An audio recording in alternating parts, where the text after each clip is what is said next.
গতকাল নিউজরুম লাইভে আরো একটা বর্ধমানের খবর আপনাদের দেখিয়েছিলাম, যেখানে দামোদর থেকে দেদার বালি চুরি হচ্ছে। বালি মাফিয়ার কোপে 300 কোটির প্রকল্প গতকাল অর্থাৎ বৃহস্পতিবার 27শে জুন এই খবর আমরা দেখাই নিউজ 18 বাংলায়। নিউজরুম লাইভে আপনারা দেখেছিলেন যে কোনো সময় বড়সড় ধসের আশঙ্কা।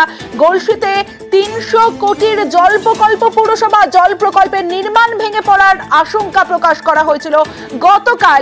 এই খবর দেখাই আমরা। আর গলসিতে বালি পাচারে আজ যে আপডেট আপনাদের দেব, যে গলসিতে বালি পাচার, আর সেই বালি পাচারে গ্রেফতার 12 জন। এখনো পর্যন্ত গ্রেফতার করা হয়েছে 12 জনকে। বালি মাফিয়ার কোপে পুরসভা 300 কোটির জল প্রকল্প, দামোদর থেকে দেদার বালি চুরির জের এবং সেই জেরে জল প্রকল্পের নির্মাণ ভেঙে পড়ার আশঙ্কা। জেলা শাসককে চিঠি দেন পুরপ্রধান, বর্ধমানের পুরপ্রধান পরেশ চন্দ্র সরকার। সেই ঘটনায় 12 জনকে গ্রেফতার করেছে পুলিশ।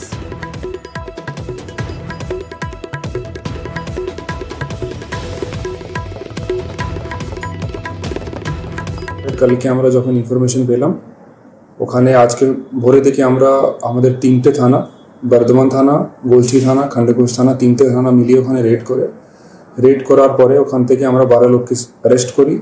আমরা একটা স্পেসিফিক কেসও করেছি, ওখানে সব লোককে কোর্টে ফরওয়ার্ড করা হয়েছে।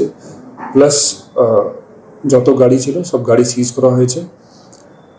এটা ছাড়াও আমরা কন্টিনিউয়াসলি এখন একটু মনিটরিং রাখবো এখানে।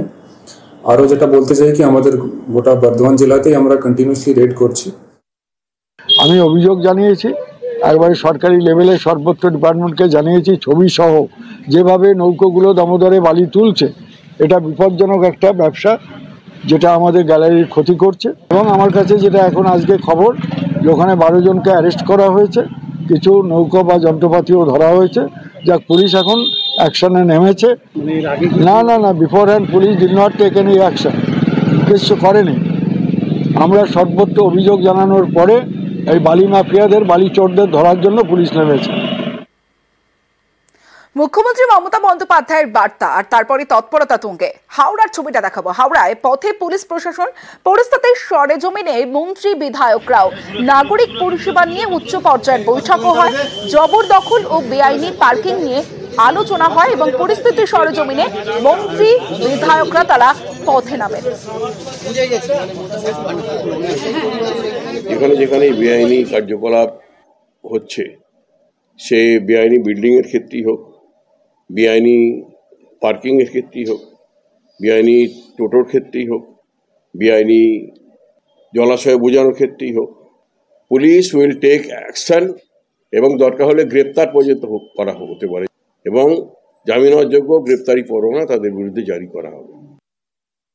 যেখানে যেখানে আমার মনে হয় ইলিগাল বিল্ডিং আছে, বেআইনি পার্কিং আছে, সব কটা আমি লিখিতভাবে আমি জমা করে দিই।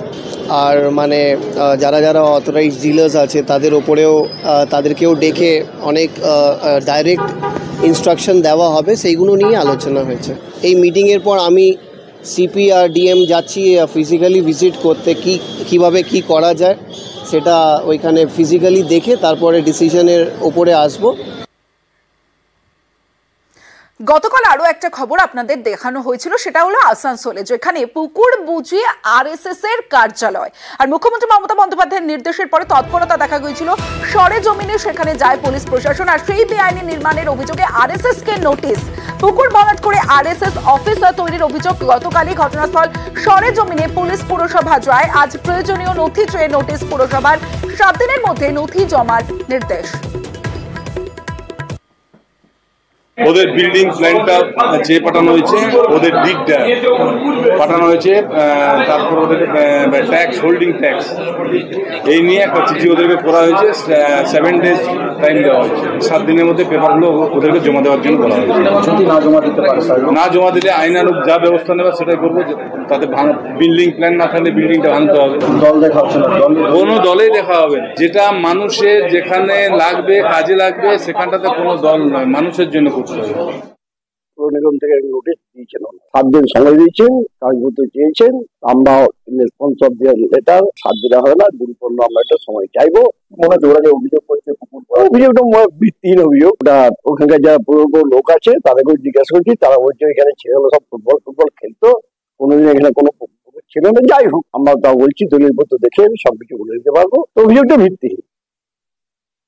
আসানসোলে রাহালিনে আপনাদের টিএমসির যে অফিস ফুটপাতকে দখল করে রয়েছে, সেই বিষয়টিকে জানিয়েছেন মমতা ব্যানার্জিকে যে সেটিকেও বুলডোজার দিয়ে তাকে ভাঙতে হবে? আপনাদের আরেকটি অফিস আছে, আমাদের আসানসোলে যে পোস্ট অফিস আছে বাজারের সামনে ঠিক তার পাশে, সেই অফিসটিকেও ভাঙতে হবে, কারণ সেটাও তো ইলিগালি জবরদখল করা। আপনি কি জানিয়েছেন যে হিন্দুস্তান কেবল সেন্ট্রাল গভর্নমেন্টের যে জমিটা ছিল প্রায় 940 একর জমি, সেগুলো সমস্ত জবরদখল হয়ে গেছে এবং প্রায় 500 আবাসন, সেই আবাসনগুলো তো বাইরে থেকে লোক এসে তারা সেগুলোকে জবরদখল করে নিয়েছে, সেটা কি জানিয়েছেন? এবার অন্যান্য খবরের দিকে নজর রাখবো। রাজপুর সোনারপুরে জমি কেনা বেচার বেআইনি কারবার, আইন কানুন শিকে তুলে বিক্রি হচ্ছে ডাম্পিং গ্রাউন্ড লাগোয়া জমি, আর সেখানেই তৈরি হচ্ছে বাড়ি। আর এ নিয়ে বারুইপুর মহকুমা শাসকের দফতরে নালিশ স্থানীয়দের খতিয়ে দেখার আশ্বাস দিয়েছে পুরসভা।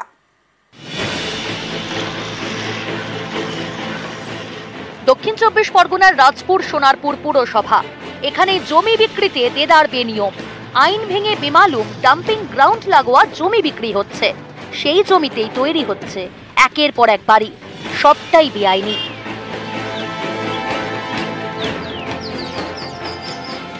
ডাম্পিং গ্রাউন্ডের পাশে তো বাড়ি করা নিষেধ, তা কেউ কিছু বলছে না? না। এই জমি কিনে তো দলিল কিছু দিয়েছে? হ্যাঁ, দলিল সব দলিল দিয়েছে, পচ্চার কাগজ সবই এখন পারমিশন। পৌরসভা থেকে এসে বলেনি যখন আপনারা ঘর করছেন যে? না, পৌরসভাতে এসে কিছু বলেন। রাজপুর সোনারপুর পুরসভার ময়লা পোতা, এখানেই রয়েছে ডাম্পিং গ্রাউন্ড। প্রতিদিন বিভিন্ন ওয়ার্ডের ময়লা আবর্জনা এখানে ফেলা হয়। আইন অনুযায়ী ডাম্পিং গ্রাউন্ডের 200 মিটারের মধ্যে কেউ জমি বিক্রি করতে পারবে না, কেউ সেই জমি কিনতেও পারবে না, তৈরি করা যাবে না বসতি। এ নিয়ে সেখানে নোটিশও টাঙিয়ে দেয় পুরসভা। সেই নোটিশ বোর্ড এখন হাওয়া।